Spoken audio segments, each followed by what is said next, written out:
Assalamualaikum warahmatullahi wabarakatuh. Saya sedang bersama dengan guru kita, sahabat kami, senior saya di Al-Azhar Kairo Mesir, Al-Mukarram Tengku Ustadz Damanhur Abbas.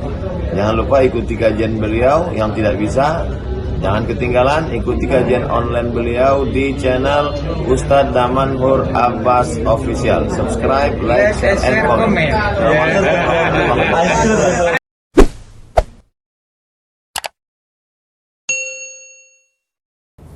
Assalamualaikum warahmatullahi wabarakatuh.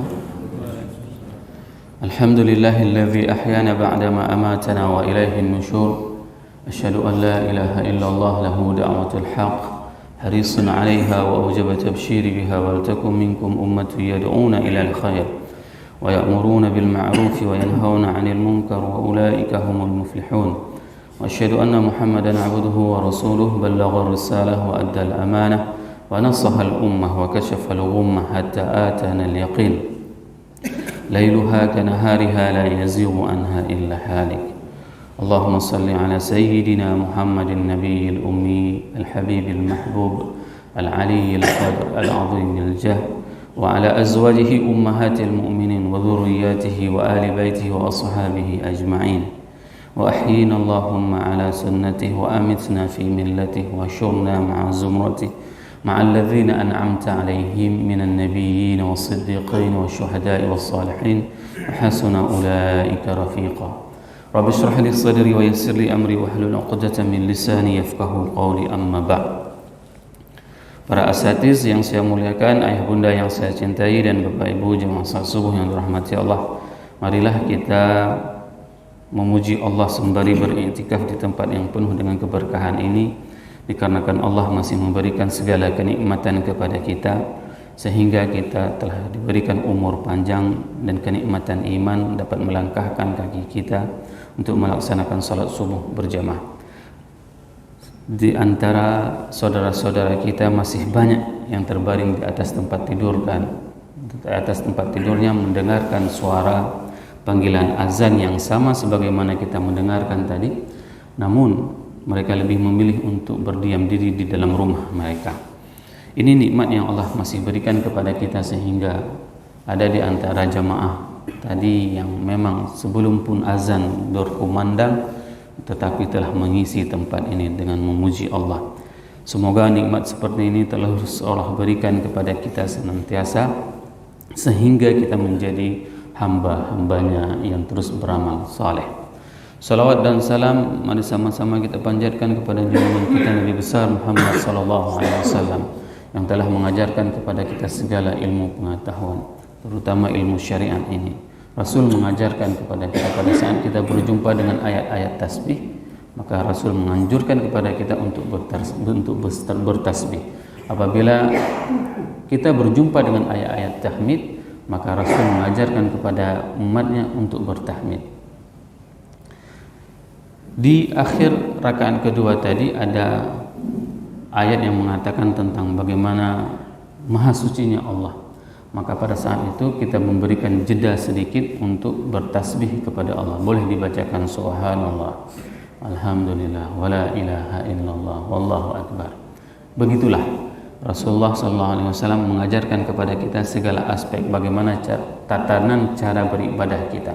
Oleh sebab itu, Bapak Ibu jemaah yang dirahmati Allah, memperbanyak selawat kepada baginda Rasulullah merupakan salah satu cara bagi kita untuk menunjukkan kecintaan kita kepada baginda Rasulullah SAW. Semoga kita yang berhadir pada subuh yang berbahagia ini merupakan di antara umat Nabi Muhammad yang akan diberikan syafaat oleh baginda Rasulullah SAW, sekaligus akan diberikan air dari telaga Kausar dari tangan mulia tersebut.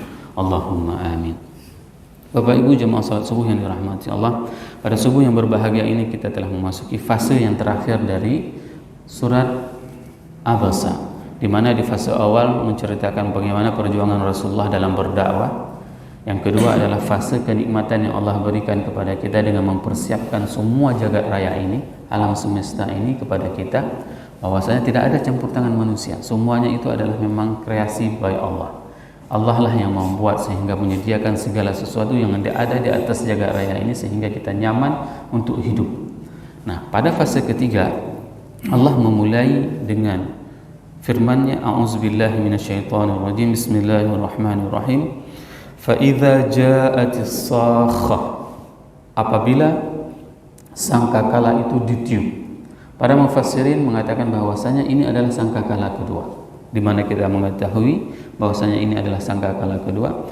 Yauma yafirrul mar'u min akhi, pada hari seseorang itu akan lari dari saudaranya, wa ummihi wa abih, dari ayahnya dan dari ibunya dan dari ayahnya, wa sahibatihi wa banih, dan dari saudaranya, dari temannya dan dari anaknya.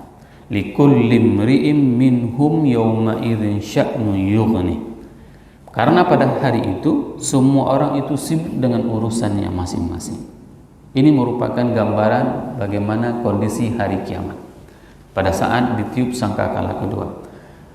Bagaimana kita memahami sakhah itu adalah diriwayatkan oleh Rasulullah SAW. Rasul itu tidak pernah tidur nyenyak di malam hari karena memikirkan tentang tiupan sangkakala. Bayangkan sekelas Rasulullah itu pernah suatu hari Sayyidah Aisyah, ibunda Aisyah itu memegang dada Rasul yang kelihatan seperti air yang mendidih. Lalu ditanyakan, apa yang membuatmu seperti ini wahai Rasulullah SAW? Rasul menjawab bahwasanya aku telah melihat mata malaikat peniup sangkakala, dan kakinya itu sudah di depan, kaki kirinya sudah di belakang, dan dia tinggal menunggu izin dari Rabbnya untuk meniup sangkakala tersebut. Ini adalah gambaran suasana bagaimana kesiapannya malaikat peniup sangkakala. Nah, Bapak Ibu jemaah yang dirahmati Allah, sangkakala itu ternyata ini sangatlah terbantu dengan hasil kajian saintis. Dulunya para ilmuwan, khususnya orang-orang kajian di Amerika Serikat itu mengkaji bahwasanya mengatakan bumi ini bulat seperti balon.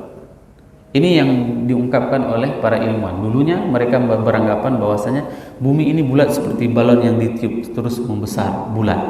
Ternyata hasil kajian dari teleskop Hubble, mereka memotret jagat raya ini tidak seperti balon. Akan tetapi memotret jagat raya ini seperti seperti trompet yang memanjang, membesar di ujungnya. Ini menunjukkan apa? Bahwasanya alam semesta ini berada di mulut malaikat peniup sangkakala. Nah, kalau misalnya kita ingin melihat dan membayangkan kembali bagaimana bentuk alam semesta ini, bumi kita berjarak dengan matahari itu 150 juta kilometer. Sedangkan tatanan surya kita itu diperkirakan perjalanannya itu adalah 100 tahun cahaya. 8 planet itu perjalanannya 100 tahun cahaya. 100 tahun cahaya itu menjadi satu titik kecil yang dinamakan dengan star. Satu titik kecil itu jumlahnya itu ada 300 miliar. 300 miliar itu akan menjadi satu titik kecil lagi. Itulah yang dinamakan dengan galaksi Bima Sakti. Luas satu galaksi Bima Sakti itu sekitar 1 juta tahun cahaya. Itu baru satu galaksi. Sedangkan para ilmuwan memotret jagat raya ini itu lebih dari 300 miliar galaksi. Jarak antara satu galaksi dengan galaksi yang lain itu 1,5 juta tahun cahaya. Begitu luasnya jagat raya ini, dan semuanya itu berada di dalam genggaman Allah, dan itu berada di tiupan malaikat. Nah, sekarang apa yang perlu kita sombongkan? Apa yang perlu kita membanggakan diri kita dengan jabatan, dengan kekayaan, dengan apapun yang kita peroleh di dunia ini? Ini merupakan salah satu refleksi kepada kita. Ternyata alam semesta ini, jagat raya ini, itu berada di mulutnya malaikat. Sehingga apa? Ayat ini sangatlah cocok pada saat kita mempelajarinya dan mengetahui maknanya. Fa idza ja'atis sakhah, apabila malaikat meniup sangkakala, maka semua tatanan ini akan hancur, lumur. Maka pada hari itu Allah mengatakan, yauma yafirul mar'u min akhi. Pada hari itu seseorang itu akan lari dari saudaranya. Kenapa seseorang itu lari dari saudaranya? Karena dia mengkhianati saudaranya, karena dia tidak pernah membantu saudaranya, karena dia meninggalkan saudaranya. Maka dia lari. Karena saudaranya itu akan meminta pertanggungjawaban kepada dia. Maka hati-hati. Bagi kita yang mempunyai saudara, jangan pernah menzalimi saudara kita, jangan pernah mengkhianati saudara kita. Kenapa? Hari itu bagi mereka yang mengambil hak saudaranya, menzalimi hak saudaranya, maka mereka itu akan lari dari saudaranya. Setelah itu Allah mengatakan wa ummihi wa abih. Dan seseorang itu akan lari dari ibunya dan dari ayahnya.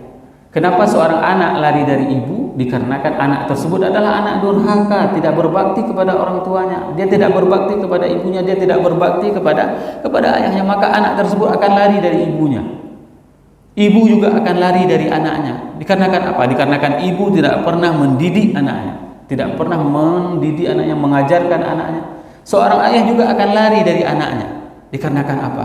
Ayah tidak pernah bertanggung jawab untuk mengajarkan anaknya beriman kepada Allah dan kepada Rasul. Maka pada hari itu digambarkan oleh Allah, semua sibuk melarikan diri.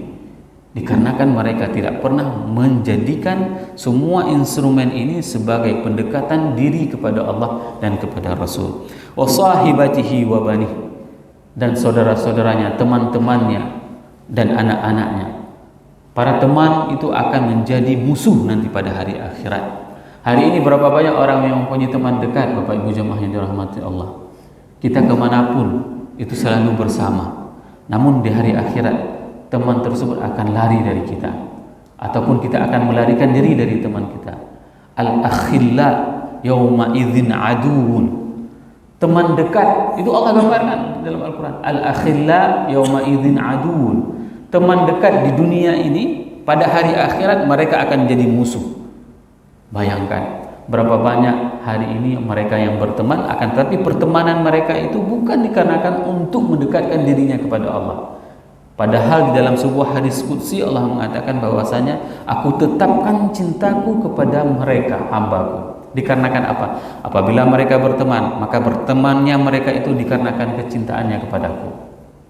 Hari ini berapa banyak? Sewaktu ada seseorang ada jabatan, dia itu akan dikunjungi, akan baik terus. Ini pertemanan yang tidak tulus yang terjadi hari ini di dunia. Dikarenakan apa? Dikarenakan jabatan, dikarenakan harta kekayaan, dikarenakan semuanya. Maka inilah kesempatan kepada kita yang mungkin selama ini kita berteman dikarenakan hal-hal duniawi, maka kita perbaiki agar apa? Agar kita nanti pada hari akhirat, pada saat ditiup sangkakala tersebut, kita tidak termasuk orang-orang yang melarikan diri dari hal-hal yang disebutkan oleh Allah. Likulli mri'in minhum yawma idzin sya'nun yughni. Karena pada hari itu semua orang itu akan sibuk mengurus urusannya. Sibuk kita akan mengurus urusan kita. Hari ini kalaupun misalnya kita mempunyai beberapa urusan, itu kadang pun tidak sempat menegur teman yang di jalan. Ini kondisi di dunia. Misal harus beli ini, harus beli itu, harus ke sini, harus ke situ. Itu begitu melihat orang di jalan nggak akan kita open pun. Ini di dunia seperti ini kondisinya. Bagaimana dengan hari akhirat? Di mana hari akhirat kita akan mencari baginda Rasulullah SAW. Maka selalu dalam pembukaan saya katakan, semoga jamaah yang berhadir pada pengajian ini merupakan di antara umat Nabi Muhammad yang akan diberikan syafaat. Karena kita akan sibuk, mana Nabi Muhammad itu? Mana Nabi Muhammad? Aku beriman kepada ajaran agamanya, maka aku akan meminta syafaat. Ini yang kita sibuk kita cari. Semua manusia pada saat itu akan meminta syafaat kepada nabinya, dan semua nabi mereka itu menolak sampai kepada Nabi Muhammad. Maka renungilah Bapak Ibu jemaah yang dirahmati Allah. Ini adalah kondisi nyata yang digambarkan oleh Allah kepada kita. Kondisi masa yang akan datang, tapi ini pasti terjadi. Inilah fungsinya kita mengkaji, mempelajari ayat-ayat Al-Quran dari para sahabat, para tabi'in dan para ulama semuanya. Supaya apa? Supaya kita bisa mempersiapkan kehidupan untuk hari akhirat kita. Semoga apa yang saya sampaikan ini bermanfaat kepada diri saya dan kepada jamaah semuanya, sehingga kita bisa meningkatkan keimanan kita kepada Allah dan kepada Rasul, meningkatkan kualitas kecintaan kita kepada Allah dan kepada Rasul. Subhanakallahumma wa bihamdik asyhadu an la ilaha illa anta astaghfiruka wa atubu ilaik. Wassalamualaikum warahmatullahi wabarakatuh.